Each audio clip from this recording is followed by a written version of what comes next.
Then you pick a bead. It's an alternate color. So I'm using that black one right there. And pull it to it's about 4 inches from the bottom. And then you'll loop and go back up through that same bead.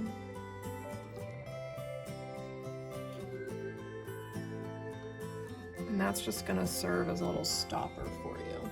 So that's not, it'll be able to be pulled off later, but for now, it's just gonna keep your main beads from falling off. So if you're making a ring like this, that's 6 beads up, then you're gonna put 7 beads on your needle of whatever your main color is gonna be. So if you're gonna do blue like me, then I'm gonna get 7, that. And then you're gonna pull that all the way down to that little stopper bead that you have. And then you're gonna count 2 down, 2 beads down like that. And you're gonna go back up through the 3rd bead, just the 3rd bead. And you're gonna pull that tight so that you're gonna have this little T, if you will, at the bottom of your beads. Little T. And then you're going to pick up another blue bead, whatever color you're working with. And you're gonna skip a bead and go up through the next one. So skip one, and just that next, so technically I think that's the 4th bead up that you're gonna go through. And then pull that tight. The key to a nice tight taut ring is to make sure you're pulling it pretty tight after each of these moves. So now you're gonna have this funky little creature. I don't know what we want to call him. Actually, it could be like a little man. And then you're gonna pick one more up and go through the last bead. Go up through the last bead.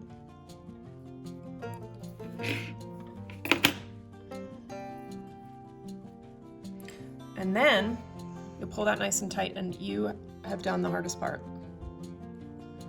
So you've got this little friend here. So to continue, you'll flip it so that, you see these little bricks? This is why it's called a brick stitch. So there's these little slots here. You're gonna keep filling those as you keep going. So you'll pick up another bead, and then you're gonna go up into that 2nd bead right there, just the 2nd one.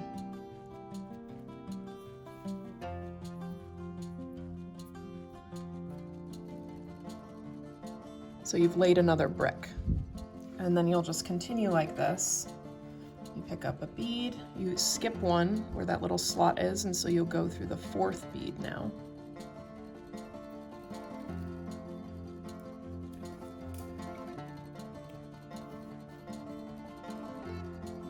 And then one more for this row.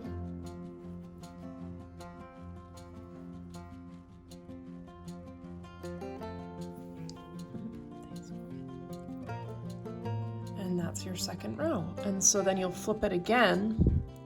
So to know where you are in a row, I always like to go up from the 1st slot. So where your needle is, that 1st bead there, you know you're at the bottom.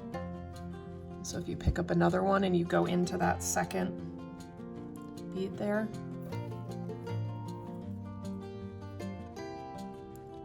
and then you'll just continue that around and around and around. And if you want to add in, I like to add in a lot of like little mountains like this, tangles of thread everywhere, or like a couple mountains like this. Okay, so when you get to the end and you've measured how big you want it, I usually do that by measuring on my finger to see where it's gonna close up together. And you'll know you have to finish on odd rows from each other so that the bricks come into place like that. So you'll be at the bottom of this one, and you're going to go into the first bead on the bottom of the other side and pull those all the way together. And then you'll go into the next stitch, the next bead on the other side, and you're basically like weaving together these bricks. If you can see how that's going to look. Go up through the next one, and then up through that one on the left, and then up through the last one on the right.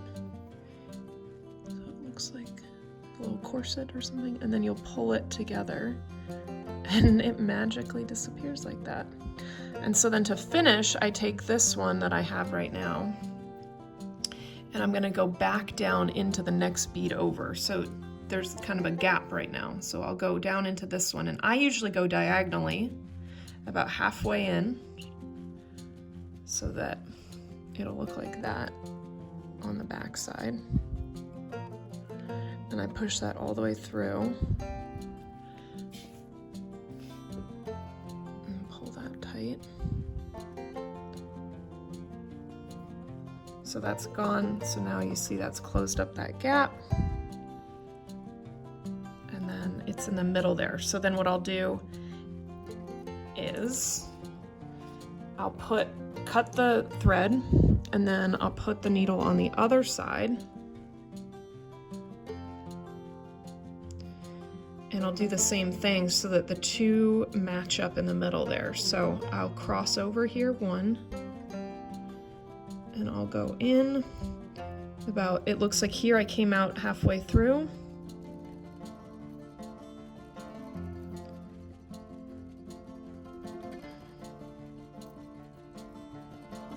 So I'll do the same thing. Go so I can see I got those three right there.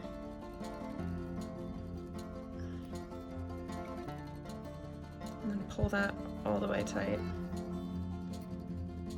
So then to finish, I kind of flip it inside out, and you can see I have those two there like that. And I just like to do a square knot here. So right over left, and then left over right. And then I trim it.